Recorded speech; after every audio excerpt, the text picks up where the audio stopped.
In the previous chapter, we saw Rehoboam as the arrogant king who wrecked an empire because he refused to listen to advice.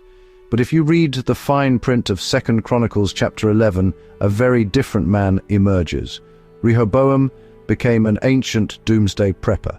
In just a few verses, we watch a king who thought he was invincible, suddenly walling himself in, stockpiling food, oil, and weapons across 15 different cities. Today we are going to look at what happens when the consequences of our own arrogance finally catch up with us, and we are forced to build walls just to survive the mess we made. After King Solomon's reign, his son Rehoboam became king. The people asked him to ease the burdens Solomon had placed on them. Instead of listening to wise elders, Rehoboam followed the harsh advice of his young friends and threatened even heavier burdens. This arrogance shattered the nation's unity. 10 tribes broke away, making Jeroboam their king in the north, while only Judah and Benjamin stayed with Rehoboam in the south. Rehoboam, furious, prepared to wage war to reclaim the lost tribes. But before battle began, the prophet Shemaiah delivered a message from God. "Do not fight your relatives. This division is from me." God made it clear. This split was part of his plan, not just a political crisis. Rehoboam faced a choice: pride and war, or obedience and peace. Remarkably, he listened. He called off the attack and accepted the new reality. The kingdom was divided, but a devastating civil war was averted. Sometimes true strength is found in surrendering to God's will, even when it means letting go of power. Rehoboam's obedience, though late, changed the course of history. The story begins not with conquest, but with humility and restraint. The lesson: God's plans may disrupt our own, but His wisdom is greater than our pride. The divided kingdom would shape Israel's future, but God remained in control. Even in division, there was purpose. Rehoboam, having obeyed God, turned his focus inward. Instead of fighting, he fortified Judah's cities, building strong walls and defenses. He appointed trusted commanders and stocked the cities with food and weapons.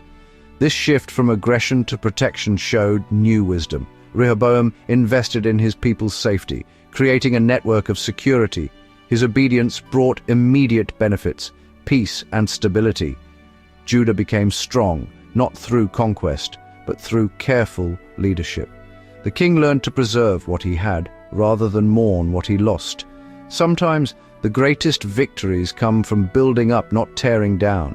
Rehoboam's change of heart marked a turning point for Judah. True leadership is measured by what you protect, not just what you conquer. While Judah grew stronger, the north turned to idolatry.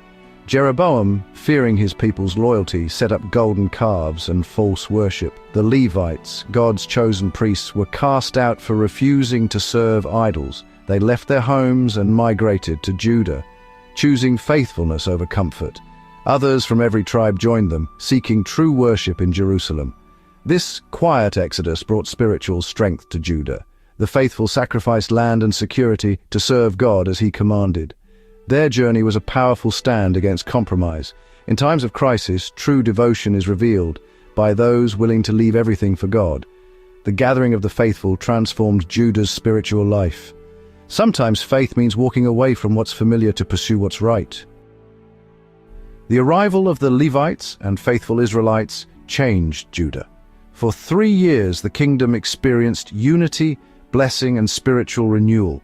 Rehoboam obeyed God, welcomed the faithful, and focused on building up his people.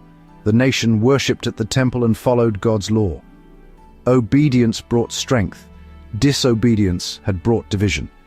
Judah's faithfulness stood in stark contrast to the idolatry in the north. This brief period was a bright spot in a troubled history. The lesson is clear.